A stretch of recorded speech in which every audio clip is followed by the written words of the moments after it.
اپنی زندگی میں پیش آنے والی مشکلات، خاص طور پر رزق کی تنگی اور بندش جیسے احساسات سے نکلنے کے لیے مختلف روحانی اعمال اور افکار کی طرف رجوع کرتے ہیں، اور یہ اعمال زیادہ تر دین سے وابستہ افراد میں بطور ذکر اور دعا کے طریقے کے طور پر بیان کیے جاتے ہیں تاکہ انسان کا تعلق اللہ کے ساتھ مزید مضبوط ہو اور اس کے دل میں امید اور سکون پیدا ہو۔ تو سب سے پہلے بسم اللہ الرحمن الرحیم کو جو 19 مرتبہ 41 دن پڑھ لیتا ہے، جیسے بھی اس کے اوپر رزق کی بندش ہوگی، یقین مانیں اللہ اکبر، وہ ختم ہو جائے گی، ٹھیک ہے؟ اور وہ کتنی پرانی کیوں نہ ہو، کسی دھاگے پر کی گئی ہو، چاہے کسی تالے پر کی گئی ہو، چاہے اس کو دفن کیا گیا ہو، چاہے اسے نہر میں بہا دیا گیا ہو، چاہے اسے قبر میں ڈال دیا گیا ہو، جو اس کو پڑھتا ہے نا، اس کی رزق کی بندش ختم ہو جاتی ہے۔ اور اس عمل کو بہت سارے لوگ روحانی علاج اور ذکر الہی کے طور پر بھی بیان کرتے ہیں، اسے اپنی روزمرہ زندگی کا حصہ بنا لیتے ہیں تاکہ ان کے دل میں اللہ کا خوف اور محبت مزید بڑھ جائے۔ اور بعض افراد کا ماننا یہ بھی ہے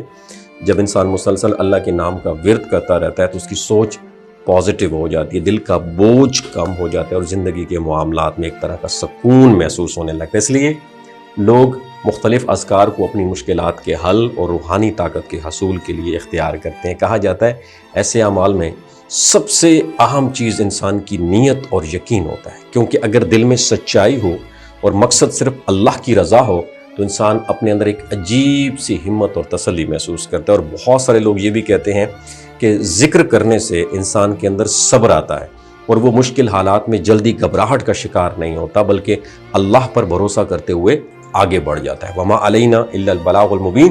ویڈیو اچھی لگی ہو تو صدقہ جاریہ کے طور پر دوسروں کے ساتھ شیئر کریں، نیچے کمنٹ سیکشن میں ماشاءاللہ ضرور مینشن کرنا ہے۔ جو اس کو پڑھتا ہے نا، اس کی رزق کی بندش ختم ہو جاتی ہے۔ اور اس عمل کو بہت سارے لوگ روحانی علاج اور ذکر الہی کے طور پر بھی بیان کرتے ہیں، اسے اپنی روزمرہ زندگی کا حصہ بنا لیتے ہیں تاکہ ان کے دل میں اللہ کا خوف اور محبت مزید بڑھ جائے۔ اور بعض افراد کا ماننا یہ بھی ہے جب انسان مسلسل اللہ کے نام کا ورد کرتا رہتا ہے تو اس کی سوچ پازیٹیو ہو جاتی ہے، دل کا بوجھ کم ہو جاتا ہے اور زندگی کے معاملات میں ایک طرح کا سکون محسوس ہونے لگتا ہے۔ اس لیے لوگ مختلف اذکار کو اپنی مشکلات کے حل اور روحانی طاقت کے حصول کے لیے اختیار کرتے ہیں۔ کہا جاتا ہے ایسے اعمال میں سب سے اہم چیز انسان کی نیت اور یقین ہوتا ہے، کیونکہ اگر دل میں سچائی ہو اور مقصد صرف اللہ کی رضا ہو تو انسان اپنے اندر ایک عجیب سی ہمت اور تسلی محسوس کرتا ہے۔ اور بہت سارے لوگ یہ بھی کہتے ہیں کہ ذکر کرنے سے انسان کے اندر صبر آتا ہے اور وہ مشکل حالات میں جلدی گھبراہٹ کا شکار نہیں ہوتا بلکہ اللہ پر بھروسہ کرتے ہوئے آگے بڑھ جاتا ہے۔ وما علینا الا البلاغ المبین۔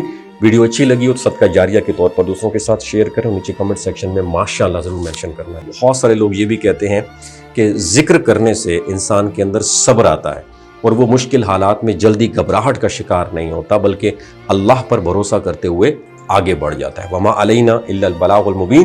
ویڈیو اچھی لگی ہو تو صدقہ جاریہ کے طور پر دوسروں کے ساتھ شیئر کریں، نیچے کمنٹ سیکشن میں ماشاءاللہ ضرور مینشن کرنا ہے۔